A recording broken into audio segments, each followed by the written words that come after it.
Deputy CM Pawan Kalyan సోదరుడు కొణిదెల నాగబాబు రాజ్యసభకు వెళ్లేందుకు లైన్ క్లియర్ అయినట్లు తెలుస్తోంది.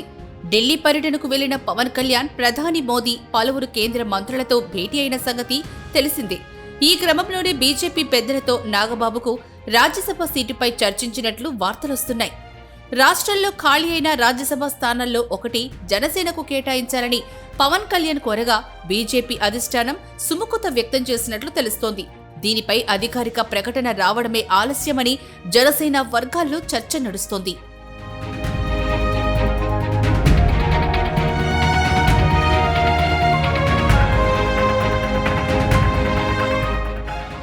ఆంధ్రప్రదేశ్లో కూటమి ప్రభుత్వం ఏర్పడిన తర్వాత వైసీపీకి చెందిన 3 రాజ్యసభ సభ్యులు రాజీనామా చేశారు. దీంతో ఖాళీ అయిన స్థానాలకు ఉప ఎన్నిక కోసం ఎలక్షన్ కమిషన్ తాజాగా నోటిఫికేషన్ జారీ చేసింది. దీంతో ఈ సీట్ల కోసం కూటమిలోని 3 పార్టీల మధ్య పంచాయతీ నడుస్తోంది. 3 ఒకటి టీడీపీకి దాదాపు ఖరారు కాగా మిగిలిన 2 ఒకటి జనసేనకు దక్కనున్నట్లుగా సమాచారం. 3వ సీటు కోసం టీడీపీ, బీజేపీ మధ్య పోటీ నెలకొన్నట్లు విశ్వసనీయంగా తెలుస్తోంది. టీడీపీ నుంచి రాజ్యసభ రేసులో బీదా మస్తాన్రావు, కంభంపాటి రామ్మోహన్ రావు, సానా సతీష్, గల్లా జయదేవ్, జనసేన నుంచి నాగబాబు, బీజేపీ నుంచి మాజీ ముఖ్యమంత్రి నల్లారి కిరణ్ కుమార్ రెడ్డి రేసులో ఉన్నట్లు సమాచారం.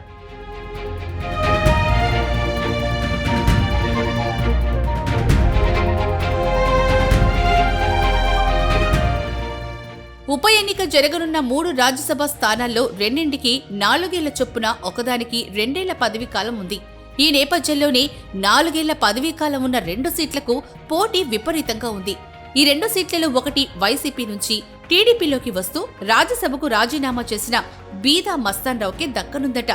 మిగిలిన 2వ సీటు కోసమే పవన్ కళ్యాణ్ ఢిల్లీలో బీజేపీ పెద్దలతో చర్చించినట్లు సమాచారం.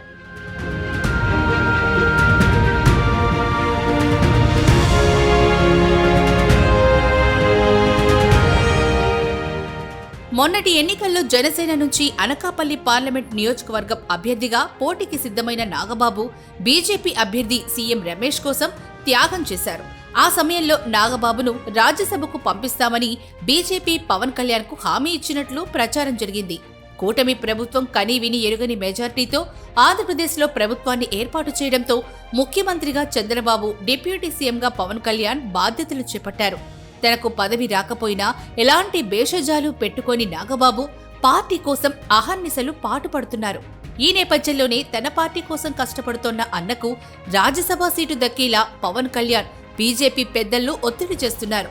అన్నీ సక్రమంగా జరిగితే కొద్ది రోజుల్లోనే నాగబాబు రాజ్యసభకు వెళ్లడం ఖాయంగా కనిపిస్తోంది.